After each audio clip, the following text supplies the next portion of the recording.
それは別に自分の技術を人に見せびらかすためではなく、花嫁さんをいかに美しく見せるかっていうことが目的。周りの人も幸せになってもらうために僕はこれを作り続けるって決めてるし、こんないいものは日本人しか作れないのに、日本特有のデザインであったり技法なのに日本人がそれをなかなか分かっていただけてないという悲しい現実があって、日本に夢と希望と誇りを取り戻すのが僕の使命なんですよ。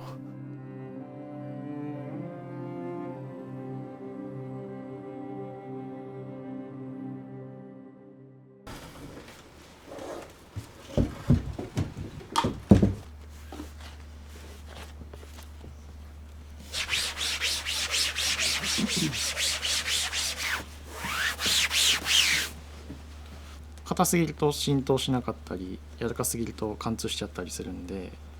調節してます。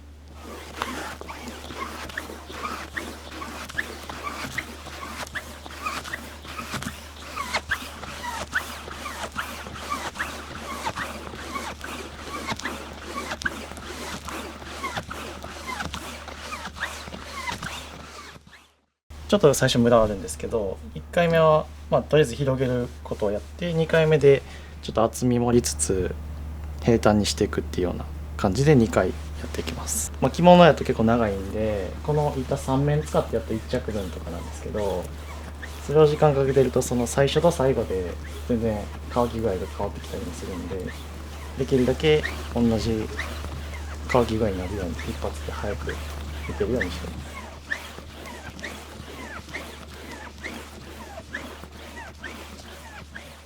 塩瀬という普通は帯を作るような生地なんですよね。で染めるのも結構ムラになりやすくて、制作側にとってはすごくやりづらい生地なんですよ。でその代わり綺麗に染めたり仕上げると、他の生地では表現できないことが表現できる珍しい生地なんですよね。しごき染めっていう、普通着物って液体の染料を使うんですよ。そうじゃなくてあえて糊状の染料を自分たちで作ることによって、僕たちが求めている金彩とか友禅とか螺鈿とかがすごく映える色になるという染め方をあえてあれしてるんですよ。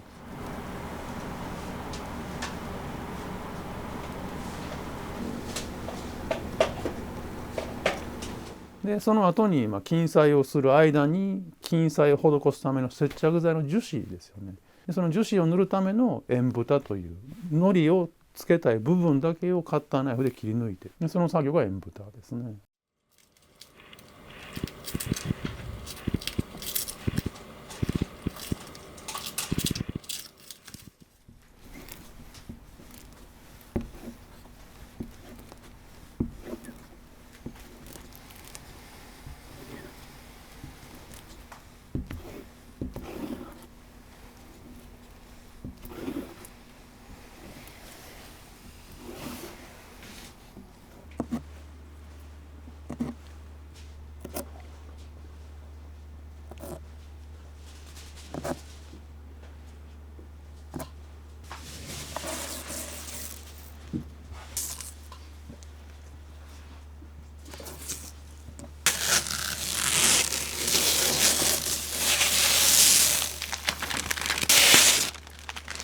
自分の技術を人に見せびらかすためではなく、花嫁さんをいかに美しく見せるかっていうことが目的。いろんなところから配色を取ってますよ。それこそハイブランドの配色であるとか、その映画の衣装であるとか、その歌手の方の衣装の配色であるとかっていうようなこともかなり取り入れてますね。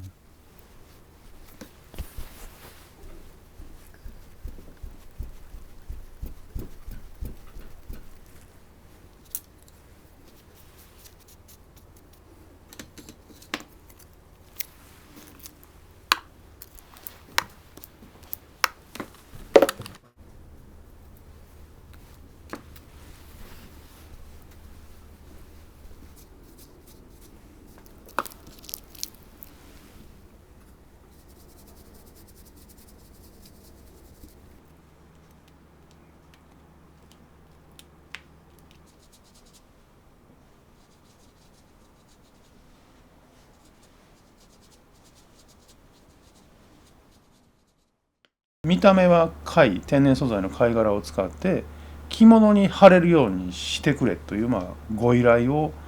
2、30年ほど前からいただいてたんですよね。もともと硬い貝ですから曲げようとするともうすぐパキッと割れてしまうようなものなので、しかも着物の生地の上にそれを貼り付けて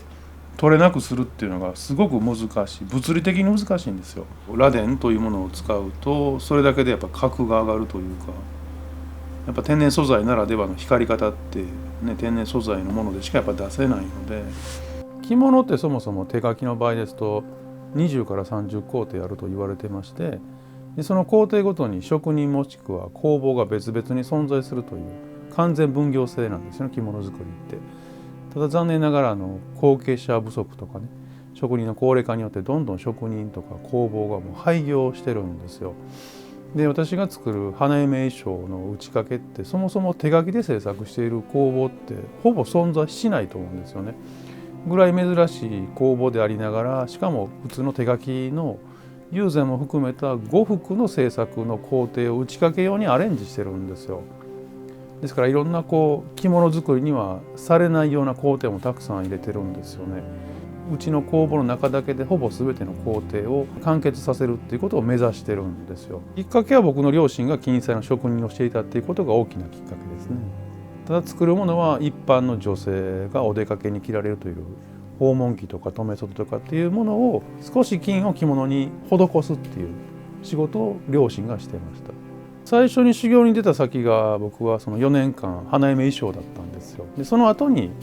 その両親と仕事を一緒にもう4年ほどしてるんですけど、花嫁衣装って花嫁さんが一生に一度だけ着る晴れ着なわけですよ。儀式のための衣装、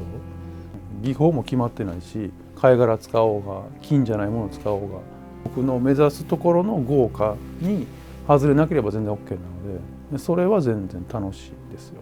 職人ってやっぱり技術が向上すれば向上するほど自分の腕に自信が出てくるもんなんですよね。でも結局それを追求すると玄人好みになりすぎて、一般の方が見てもわからない玄人好みの作品になりがちっていうことも強く教えていただいているので、いまだにそれを意識してますね。僕は作家ではなくて職人だと思ってますので、作家は自分が作った作品をどうだって見せるのが作家だと僕は勝手に思ってるんですよ。職人は商品を作るので、商品はお客様ありきなんですよ。お客様が満足するものをいかに作れるかっていうのが職人なので、だからいかに早くいかに綺麗になんですよ。見本っていうものがないので、完成形はそのクライアントさんからのご依頼とかであるんですけど、じゃあそれを実際にどうやったらそうなるのかっていうことは誰も知らないんですよ。わからないんですよ。それを僕らがどうやったらここに来るかっていうことを考えながらやっていっているので、常に新しいものをいろいろやってますね。三宅工芸が作っている作品はやっぱ着物が土台にあって、その着物のデザインとか配色とか雰囲気とかがどっかに入ってないとダメだと思うんですよ。でないと着物を常に作ってて、この着物作りのものを一生僕はかけて残すって決めてるので、やめてはいけないし、それを全然関係のないものを作ってるように見えても必ずその要素が入ってるってことはしないとダメだと思ってるんですよ。全然違うね、これ誰が作ったのって言われてるようではダメだと思うんですよね。座り仕事なんですけど、結構肉体労働なんですよね。手先だけ動かしてるようですけど力も使うし、手先だけじゃなくていろんなところ使うし、まず一番大事なのはその体の状態で、その次に精神ですかね、中身、人間関係、特にうちの工房の中での人間関係、家族関係ですよねがその次に重要だと思いますね。その後に道具とかね、材料とか生地とかのその供給を安定させてもらうということは気をつけてますね。筆とか刷毛とかで 100% 動物の毛なんですよ。そもそも動物が取れないとか、取った動物から毛を買ってそれを筆とか刷毛にする職人さんがまたいないとかっていう状態がだいぶ深刻化しているので、だからその資金の余裕のある時に少しでもということでもうガバッとキープしてますね。息子が誰かを雇ってその人と一生いけるぐらいも道具持ってます。だからすでに一番の望みはやっぱ直接目の前で見ていただきたいですね。触るように触れるように、やっぱ映像の画面を通しての見え方と直接例えばこの作品を見ていただく時の作品から出てるエネルギーが全然違うって、それは他の方が皆さんおっしゃるので、あとはその僕らが実際に作っているところを生で見ていただきたいなと思います。だし周りの人も幸せになってもらうために僕はこれを作り続けるって決めてるし、で僕がいなくなっても息子も一生これを作り続けるっていうことをこう生み出すためにお客様ありきですよ。例えば着方にしても歩き方にしてもこう髪飾りメイクの仕方も全然もう好きにしてくださったって思います。こんないいものは日本人しか作れないのに、日本特有のデザインであったり技法なのに日本人がそれをなかなか分かっていただけてないという悲しい現実があって、でなので海外にいろんな方にもっと多く知ってもらう。でそれにはもっとうち自体も大きくならないといけないし、もっと世界に対しての仕事をしないといけないっていうのはもう実感してるんですよ。京都のこんな工房でも世界ブランド、世界アーティスト、デザイナーと対等に仕事ができるっていうことを世界に知ってもらい、それを逆に言うと形で日本人の方に知ってもらい、日本に夢と希望と誇りを取り戻すのが僕の使命なんですよ。それが僕の目的ですし、でその先にひいては世界平和がありますよということも今いつも言ってることですね。